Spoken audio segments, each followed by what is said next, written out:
우리가 신앙생활을 하면서 이제 이런 기도를 많이 하게 됩니다. "뜻이 하늘에서 이룬 것 같이 땅에서도 이루어질 것입니다."라는 고백과 간구, 그리고 어떤 영적인 원리, 성경을 통해서 우리가 관찰하고, 그래서 우리가 이제 알기로, 고백하기로, 하나님 우리가 동역하기 원하시는데 우리의 믿음을 필요로 이렇게 하신다, 요구하신다. 이제 이런 우리의 믿음을 통해서 하나님 역사하신다, 이런 식의 어떤 이해, 그 표현을 우리가 많이 하게 됩니다. 관련해서 질문을 받은 것이 있는데, 이것이 그러니까 믿음이 없으면 하나님은 못 하시는 건가요? 아니면 안 하시는 건가요? 그러니까 믿음이 없으면 하나님은 하실 수가 없습니까? 아니면 하실 수는 있는데 안 하시는 건지, 우리가 하나님께 신앙생활하면서 당연히 이렇게 묻게 되고 충분히 물을 수 있습니다.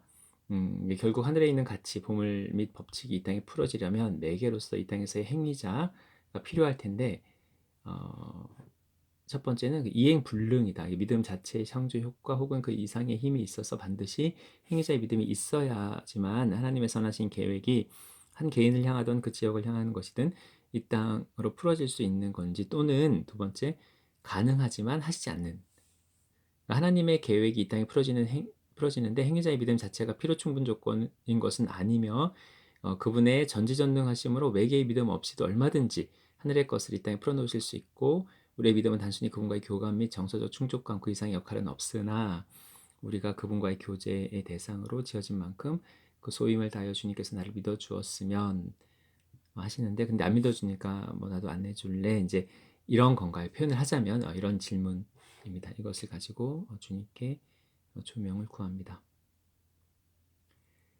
사랑이 아니면 움직일 수 없다는 것을 아십니다.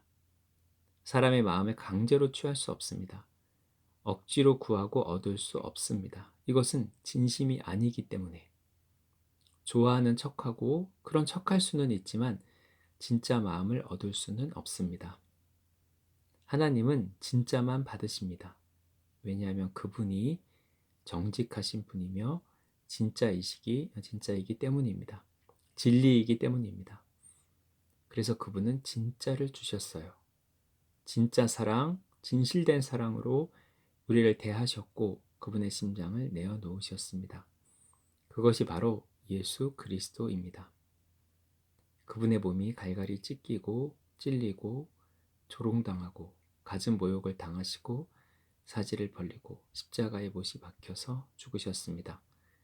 그분의 심장을 꺼내어 우리에게 주신 것입니다. 하나님이 그런 분이십니다. 하나님은 거짓을 받으실 수 있는 분이 아닙니다. 우리는 가짜로 꾸며내기를 잘합니다. 겉만 번지르르 하고 속은 딴 마음을 품을 때가 많습니다. 겉으로 드러나지만 않으면 되겠지. 그러면 돼. 우리는 알게 모르게 눈속임을 많이 합니다. 우리의 진실된 모습을 어디에서든 누구에게든 다 드러내지 않습니다. 그러나 하나님은 겉모습만 보시는 분이 아니고 우리의 중심을 보시고 또 아시는 분입니다. 거짓된 것을 받으실 수가 없어요. 거룩하신 분이며 진실된 분이기 때문에. 이것이 하나님의 속성입니다. 그분의 성품입니다. 그래서 우리에게도 진짜를 주신 것입니다. 그런 하나님께서 우리에게 진짜를 요구하시는 것은 어쩌면 당연한 일입니다. 적당히 받으시죠. 이것은 하나님께 통하지 않습니다. 사람에게는 통할지 모르지만 하나님은 이것을 허용하실 수가 없어요. 그만큼 진실되며 정직하신 분입니다. 그리고 우리에게 진실된 사랑을 주시는 분입니다. 그리고 우리에게도 진실된 사랑을 구하십니다. 그리고 그래야만 이것이 진짜 사랑이지요. 겉에서 하는 신용만 하는 것은 진짜가 아니니까요. 진짜 사랑하시기 때문에 진짜를 요구하시는 것입니다. 이것은 당연한 것이며 이것이 하나님 사랑의 진실됨을 증거합니다. 믿음이라는 것은 하나님이 어떤 분이신지 알고 그에 대한 우리의 반응입니다. 그에 대한 우리의 사랑의 반응, 마음의 반응입니다. 의무적으로 하는 것은 진짜가 아닙니다. 가짜입니다. 하나님은 다 아십니다. 나 스스로는 진짜라고 여길 수 있고 착각할 수 있으나 하나님은 다 아십니다. 그분 앞에서 거짓은 통하지 않습니다. 우리가 믿음이라고 말하는 그 모든 것이 진짜가 아닐 수 있습니다. 그래서 하나님 아는 것, 하나님 어떤 분이신지 아는 것이 중요합니다. 그래야만 우리가 드릴 수 있는 마음이 진실된 마음일 수 있기 때문에, 진실된 사랑의 반응, 진짜 믿음으로 그분 앞에 나아갈 수 있기 때문에 하나님 어떤 분이신지 아는 것이 중요합니다. 아직도 하나님의 마음, 하나님의 반응, 이것에 의문이 들고 이해가 가지 않고, 이해가 가지 않는 것은 당연합니다. 이해가 가지 않지만 하나님의 뜻 가운데 있음이 신뢰가 된다면 이것은 하나님을 믿는 것입니다. 그러나 하나님의 행하심, 이것에 대해서 내가 온전히 알지 못해도 신뢰하기 어렵고 마음을 들이기 어렵다면 먼저 하나님 알기를 구해야 합니다. 하나님 알지 못할 때 진실된 마음, 진실된 믿음이 나올 수 없기 때문입니다. 사람에게는 이유가 많이 있습니다. 이 핑계, 저 핑계는 어떤 상황에서든지 될 수 있어요. 이런 이유, 저런 이유, 그 이유 때문에 하나님 신뢰할 수 없다, 하나님께 가까이 갈 수 없다, 믿을 수 없다. 이것은 끝이 없을 것입니다. 하나님 알지 못하면, 하나님 진짜 어떤 분이신지 알지 못할 때 진실된 믿음은 불가능합니다. 끝없는 의심과 의문과 불만과 불평, 불신이 생긴다면 먼저 하나님 알기를 구하라고 말하고 싶습니다. 이것은 하나님을 알지 못해서 생긴 것이기 때문입니다. 우리가 영으로 하나님을 알 때, 영으로 하나님을 안다는 것은 눈에 보이지 않는 하나님을 우리가 안다, 느낀다, 이것은 불가능합니다. 사람의 이성으로는. 그런데도 우리가 하나님을 알고 믿음의 고백을 하며 사랑한다고 고백하는 것, 그분이 나의 전부라고 고백하는 이것은 너무나 놀라운 일이고 기적적인 일입니다. 현실적이지 못한 비현실적으로 보이는 일입니다. 그러나 성령님이 우리와 함께 하시기 때문에 가능한 일입니다. 인간의 지각으로 알 수 없는 것들을 성령께서 깨닫게 하십니다. 보게도 하시고 느껴지기도 하시고 그냥 알아지기도 합니다. 이것이 보혜사 성령님이 우리에게 하시는 일입니다. 성령께서 하나님에 대해서 깨닫게 하십니다. 이유와 근거가 있을 수도 있지만 그런 것 없이 그냥 느껴지기도 합니다. 우리가 사람을 사랑하게 될 때 이유가 있나요? 물론 이유를 댈 수도 있겠어요. 그러나 이성적으로 따진다면 논리적이지 못합니다. 그냥 좋아지고 그냥 사랑하는 거, 사실 이것이 정직한 답변일 것입니다. 그의 눈이 얼마나 커서 몇 센치 이상이어서 코가 얼마나 높아서 이유는 될 수 있지만 그것은 정직한 답변은 아닙니다. 그냥 느끼는 것입니다. 그냥 좋아지는 거예요. 하나님도 인격이시고 그리고 영이십니다. 느껴져야 하고 알아져야 합니다.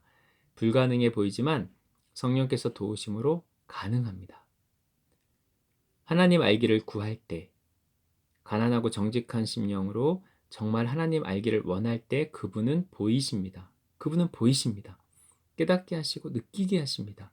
하나님 어떤 분이신지 그분의 성품, 속성 다 알게 하십니다. 밝게 알 수는 없어요. 전부를 알 수는 없어요. 일부분일 수 있어요. 그러나 그것으로 충분합니다. 하나님을 알 만한 근거가 온 천하 만물에 가득하며 성령님을 통해서 우리에게 깨닫게 하십니다. 이것을 계시라고도 말합니다. 이것으로 충분해요. 놀라운 일입니다. 그러나 이것은 실제 일어나고 있고 가능합니다. 먼저 하나님 알기를 구하여 하나님 알게 될 때 우리의 모든 불신과 상처가 만져지며 사라질 것입니다. 하나님 만지심을 경험하게 될 것입니다. 하나님을 알 때 내가 어디에 있든 두려움이 아니라 그분이 비치시기에 염려가 내려질 수 있으며 나를 인도하실 것에 대한 소망이 생깁니다. 왜냐하면 가장 거룩하시며 가장 강하신 분이 내 아버지시며 나를 이렇게나 사랑하시는구나 깨닫게 될 때 나의 짐이 내려집니다. 하나님 안에 거할 수 있습니다. 그 안에서의 자유함을 누릴 수 있어요. 그분이 우리에게 주시고자 하는 기쁨도 만족도 누릴 수 있습니다. 그래서 하나님이 우리를 부르시는 것입니다. 그분만을 만족하기 위해서 우리를 부르시는 것이 아니라 함께 더불어 기뻐하고 즐거워하기 위해서 우리가 온전한 기쁨을 누리는 것을 원하시기 때문에 우리를 부르시는 것입니다. 그분은 이기적인 목적으로 우리를 부르시지 않아요. 이것은 사랑이 아니잖아요. 그분은 온전한 사랑의 본체이시며 진짜 사랑이십니다. 그 사랑으로 우리를 부르고 계시며 우리를 원하십니다. 그러면 이런 어떤 영적 원리라고 좀 볼 수 있는 것에 대해서 주님이 계속 조명해 주시기 원합니다. 하나님은 그분의 계획 자체가 목적이 아니에요. 그분의 목적은 우리입니다.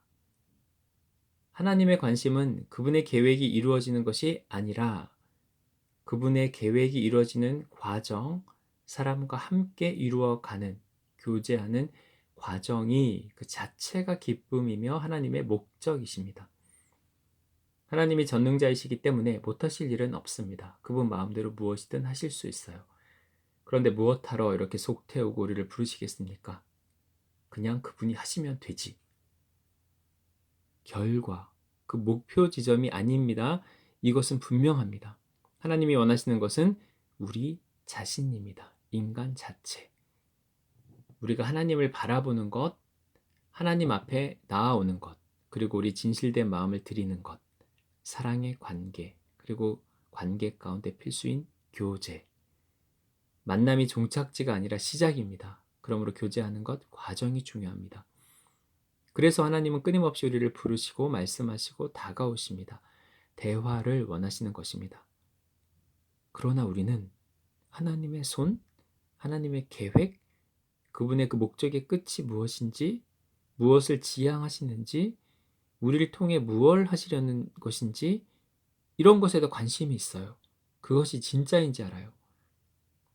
하나님은 혼자서 얼마든지 하실 수 있어요.